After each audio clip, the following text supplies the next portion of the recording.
Israeli जो मिस्र देश में 430 वर्ष की गुलामी में थे, और परमेश्वर ने निश्चित समय पर मूसा को ठहराया कि मूसा उन्हें वहाँ से निकाल के लेके जाए। और मूसा ने परमेश्वर के द्वारा मिस्र में 10 विपत्तियों को लेके आई, और अंतिम विपत्ति जो थी जहाँ पर सब पहलौठों को परमेश्वर ने मिस्र के सारे पहलौठों को मार दिया, और फिरौन निराश हो गया। अब उसने मन बना लिया कि अब मैं इजरायलियों को जाने दूंगा, और इजरायलियों को वो भेज देता है। और इजरायली निकलते हैं और आगे बढ़ते हैं, और उनके सामने एक लाल समुद्र आ जाता है जिसे वे पार करना चाहते हैं। यहाँ पर फिरौन वापस से उसके दिमाग में ये आता है कि अब मैं इजरायलियों को फिर पकड़ूंगा, उन्हें जाने नहीं दूंगा। और वो अपने घोड़ों और रथों को लेके दौड़ के इजरायलियों के पीछे आता है। उसने 600 अच्छे वीर और सवारों को तैयार किया, रथों को तैयार किया कि अब इजरायलियों को या तो मारूंगा या तो उन्हें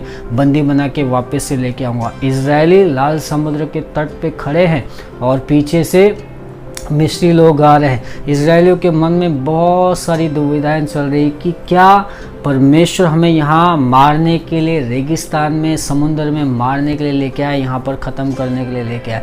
लेकिन मूसा जो परमेश्वर का सेवक है वो इस तरीके से कहता है, वो वचन हम पढ़ते हैं उसका निर्गमन उसका 14वां अध्याय और वचन 13 इस तरीके से कहता है, मूसा ने लोगों से कहा, डरो मत, खड़े खड़े वह उद्धार का काम देखो जो यहोवा आज तुम्हारे लिए करेगा, क्योंकि जिन मिस्रियों को तुम आज देखते हो उनको फिर कभी ना देखोगे। यहोवा आप ही तुम्हारे लिए लड़ेगा, इसलिए तुम चुपचाप रहो। जैसे ही मूसा के सामने इजरायली लोग आए और उन्होंने कहा कि अरे तूने हमें यहाँ क्या मरवाने के लिए लेके आया, हमारा सब कुछ, अब पीछे फिरौन आ रहा है, सब कुछ ख़त्म हो जाएगा, वो हमें मार देगा या हम समुद्र में हो जाएंगे। उनके सामने दोनों तरफ से मुसीबत है, आगे लाल समुद्र है और पीछे फिरौन की सेना है। और वहाँ पर इजरायलियों को मूसा कहता है कि वह काम देखो, डरो मत, खड़े खड़े वह काम देखो जो यहोवा तुम्हारे लिए करेगा। आज के इन मिस्रियों को तुम फिर कभी नहीं देखने पाओगे।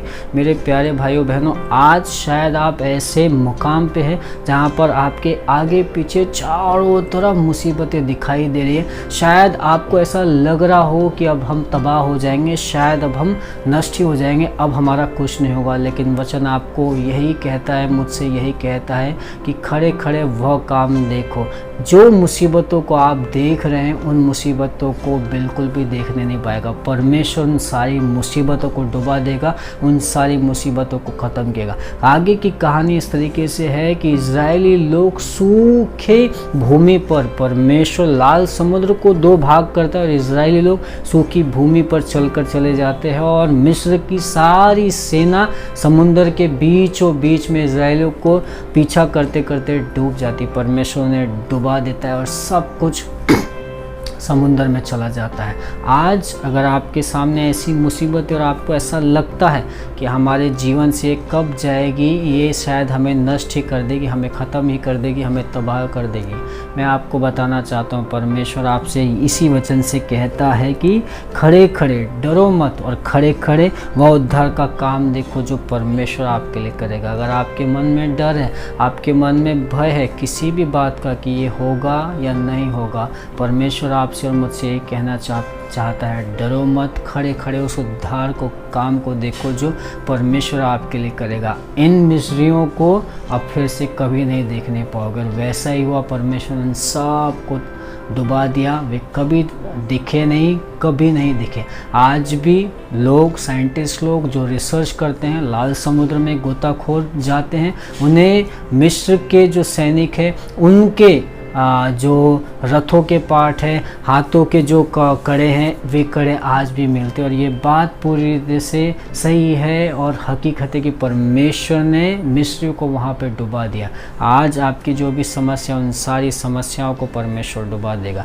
मैं घोषित करता हूँ, प्रार्थना करता हूँ कि परमेश्वर आपकी मुसीबतों से आपको उभारेगा, आपको सामर्थ्य देगा, आपको बल देगा। आप डरो मत और उद्धार के काम को देखो जो आपके लिए करेगा। प्रभु आपको आशीष दे। Thank you. God bless you.